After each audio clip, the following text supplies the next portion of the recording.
Chapter O Canada, page 6 out of 62. Once again, I wasn't deceived by Mark and Mireille hospitality. I hadn't seen Mark or Mireille, so I didn't see them, since the 2013 cherry harvest. After taking a good and long shower, I savored 2 big plates of spaghetti. Big. I slept on the couch like a log from midnight until 6:15. Had breakfast, last goodbye kisses to Mireille. Then at 8 o'clock, Mark drove me at the A&W restaurant near the highway, number 16, exit ramp, to Edson and Jasper. I bought a 10 or a $20 bill from Mark before he left. So before see you later. Yeah, hey man, you get $10. So I didn't give me a 20. I waited there until 9:30 before going to hitchhike. The traffic was a little too crazy. I walked until 11:04 to get myself in a relatively safe spot, and at 11:09, so only 5 minutes after I get in position, officially, John Newfield, reference number 15, picked me up. Welder by trade, he was going to work on a contract at the Oha camp near Seba Beach. Yes, Oha, H-O-H-A, and near Seba, S-E-B-A Beach. Learning that he was originally from the Chihuahua area in Mexico, I wanted to practice my Spanish. So the rest of the way up to Seba Beach was done in that language. Once I was out, I felt a urgent need for the washroom. I could see a little ways away a sign advertising a business, and I had business to do. I went there to see if they had washrooms. I was welcomed in by Oksana Kulaway. She's the owner of the Yellowhead Trading Post, Storage and Antique Store. I'll give you the address. 6120 Highway number 16, Seba Beach, so S-E-B-A Beach, Alberta, 780-797-3806. Once I did the washroom thing, I took my sweet time walking and looking around inside that store, full of all kinds of amazing antiques. I enjoyed the free coffee, smoked a couple of cigarettes, and went back on the road by 14:30. So, a good 2 hours there. After thanking Oksana for her kindness, 2 quick rides in a row with a man in each. Reference number 16 and 17, like a quick. Those 2, after the 17, those 2 rides brought me up to Pembina River. That's a small place, but nice people. I went for another restroom break, but this time at the Lighthouse restaurant. While sipping a coffee, I took the opportunity to make a Jasper sign. Before going back to hitch at 18:10, I wanted to pay for the coffee, but to no avail. I had to accept the offer almost by force. Almost. At 18:20, a man, reference number 18, picked me up and invited me to smoke a little gagger. So that's why I didn't write the buddy's name, right? Before dropping me in the wildwood, and I accepted the ride and also smoking the little gagger. Right after, Dave Hawkes, reference 19, stopped and brought me to Lytton Junction. Dave is a freelance worker, grows his own organic vegetable, and takes care of some farm animals belonging to one of his buddies currently drilling in Thailand. Sean Cruz, reference number 20, and I discussed theology for an hour and 10 minutes. He dropped me off at the Hinton shopping mall, and I went to a McDo. In the McDo, the kind and smiling Louise Marie told me that it was open 24 hours. I had coffee, then under a streetlight, wearing a safety vest, I tried to hitch again. As soon as I got in position, on the other side of the street, a police car pulled over a driver. I go there, man, carry the backpack around and shit. I set the backpack down, pull the sign, and whoop, a car comes by and a cop. And that's where they stop. I'm on the other side. So, everybody sees the light there. Usually they just drive by, I'm not sure what he did wrong, but an hour after they were still there. So I gave up for the night. From a hotel, I called my buddy Jeff in Vancouver, and I went back to McDo. Throughout the night, I alternated from McDo and Tim Horton. Spread the wealth, I guess. Well, whatever. I started back hitchhiking at 6:15. October 31st at 6:25, so 10 minutes after, Richard Richet, you won't believe that, Richard Richet, reference number 21, plumber, picked me up under the same street light than the night before. He was 50. At 17 years old, he hitchhiked up to Jasper. Once in Jasper, got a dishwashing job, and only moved from Jasper to Hinton 2 years ago. And he's 50. He dropped me off at a crossroad in Jasper. I made a Kamloops sign up, and I started back. Wow, the sun was just rising in the mountains, and I was already waiting for my second ride of the day. A little while after, an old native man, reference number 23, gave me a ride up to Barrier. The poor man, I talked his ears off all the way there. I didn't sleep, so I was just like caffeine overdose of caffeine, I guess. Right away after, another old native man, reference 24, took me in his pickup truck to Kamloops. But this time, I am the one that did the listening. He proudly indicated me that I didn't use any drugs, alcohol, or cigarettes. He dropped me off at a gas station at the beginning of Kamloops. I needed to take a break. I started to feel the lack of sleep, and I had to make a new sign to keep on going. I noticed a small restaurant across the street and made my way there. By 1600, I entered into Dee's, D-E-E, apostrophe S Country Cafe.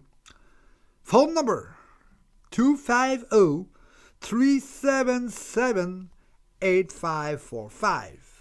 I sat down at a table, ordered coffee, and started to make two new signs. One for Hope, and the other one for Burnaby, Metrotown, my meeting point with my buddy Jeff. I was hoping to make it to Hope before dark, and who knows, perhaps making it also in Burnaby.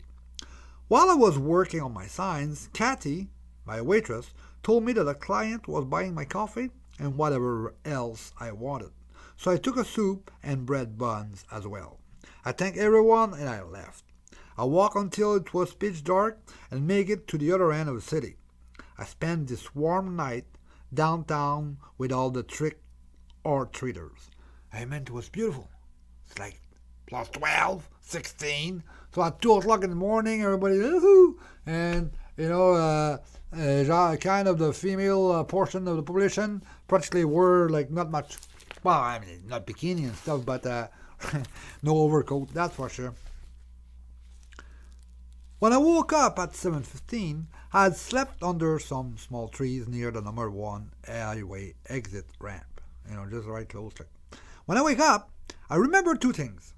There was a 10-minute walk from there, and that I had still $3.75 left in my account. I invested $1.80 by Interact of the small fortune for a big coffee. At 10, I started my hitchhiking day. At 10:38, I saw at 125 meters from me, past me, into the curb, a man behind a pickup truck wildly waving at me. I ran. Those brother and sisters, Trevor's and Tanya's, reference number 24, were heading back home to Vancouver. They had done a washroom break and got lost a bit when they head back on the road. Not for this, we had never had met. They dropped me off in the Burnaby Metrotown parking lot. I managed to contact my buddy Jeff. We could only meet the next day. I spent the evening and night at the mall McDo. My first coffee and muffin was offered to me by the cashier girl. I was sure it went through, and it didn't go through. So the coffee was already made, and she said, I'll buy it.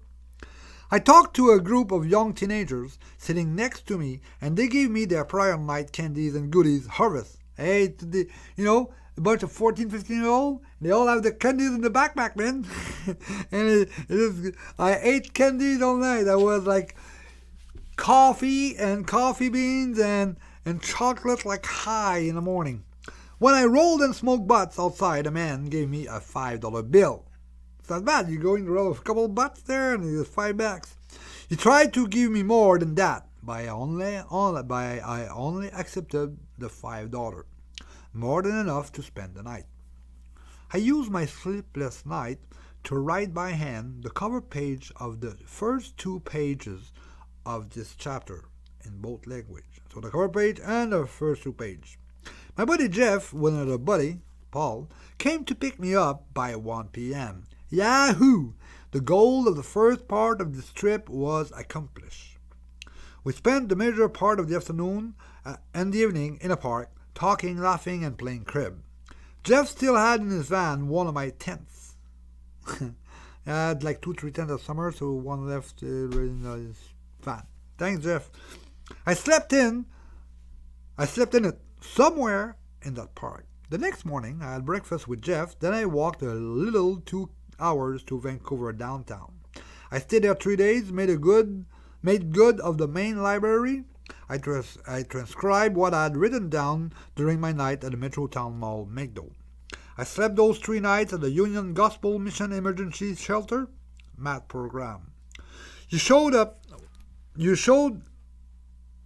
by 20. Okay, so you showed up, like if people had to show up by 8 o'clock, so 2800. If there were space, they'll let you in. They give you a mat, a shower, provided you with a new pair of socks because everybody had it's pouring rain, so instead of wearing all your wet socks all night, you just fucking kind of, I don't know, you throw it in the fucking garbage. I know. Your feet are done, so your socks are done, and they give you a fresh pair. So in the morning, you put a clean, dry, fresh pair. That's pretty good. So, where was I? Breakfast, and 2800. And here I come. So they give you a new pair of socks, food, and sleep. In the morning, you had to go by 7 a.m. I planned to go on the 6th. The 6th to the 5th to the 6th night. You know, that's pretty good, man. I'm planning to go on the 6th, or like the 5th I went to bed and I'm leaving in the morning. So during the night while I was sleeping, $234 showed up in my account. The 6th, I brunched with Jeff Laundry. He dropped me in Surrey to Hitch. At 12:01 p.m., a man reference number 25 got my return trip to the Gaspé going. This man brought me to Langley. Another man, reference number 26, dropped me off in Chilliwack. Not long after, Kate, reference 27, she's a generalist doctor, so the general doctor, but for everything, right? At Hope Hospital, was going to work and dropped me there in Hope. On the way, she told me a personal hitchhiking story and the one of this 86-year-old man that she had picked up in the USA. In bracket, reference chapter, Guest Hitchhiker. So if you go in that chapter there, you go in the Guest Hitchhiker, this is Kate, and she's going to tell the story of that guy and her. Once in Hope, I walked to the next east exit. Try to say that. Next east exit. While walking, I noticed a motel and a restaurant. I went to the exit ramp overpass and stayed under it to take cover from the rain and resume my hitchhiking. By 1800, like pitch dark, I turned around and made my way to the Olympic Flame restaurant to have a pizza. While the pizza was in the oven, I went to the Motel 900 to get a room for the night. It was my first night in a real bed since my October 25th start. So 2 weeks, I left the Motel 900 at 9. No kidding. I brought my key to the front desk and I left, and I'm walking through the parking lot. Look at the clock. And the clock said 0900. So I left the Motel 900 at 900. I went back to my checking spot with an Osoyoos sign. Osoyoos. I was thinking of going on number 3 highway, the one going along the south of British Columbia and Alberta, to get to Nelson in the Kootenay Valley and possibly see my buddy Scott. Then after go back up to Lumbee, Okanagan Valley to visit again my friends Mark and Mireille at their home. But Joe, reference number 28, offered me the opposite. He was going to Sycamus, so instead of going south, he was going north. North of the Okanagan, so my plan materialized, but in a reversed way. He told me a long story of incredible survivals. This is a short version of it. In the month of May 2010, at Wollaston, Wollaston Lake, north of Saskatchewan, Joe wanted to visit his girlfriend for her birthday. But he suffered a mechanical problem, he just had a breakdown with his boat 60 horsepower engine. And he ended up stranded on the wrong side of the lake, and I guess the big lake. After a couple of days, he managed somehow to short the overhead power lines that caused a power outage. Eventually, a repair crew showed up to fix the lines and found Joe practically starving to death. His catching up with his girlfriend ended up being even more romantic. Not too long after, we split ways in Sycamus. I went down and we kept on going. A Ford F-350 pickup truck stopped to pick me up. Jim Scales, reference 29, was going back to Lumby in 1972. Jim hitchhiked from Vancouver to Los Angeles, California. On the way, he offered me to call from his cell phone Mark and Mireille. He dropped me off at the agreed with Mireille gas station. What a joy it was to benefit again from Mark and Mireille hospitality.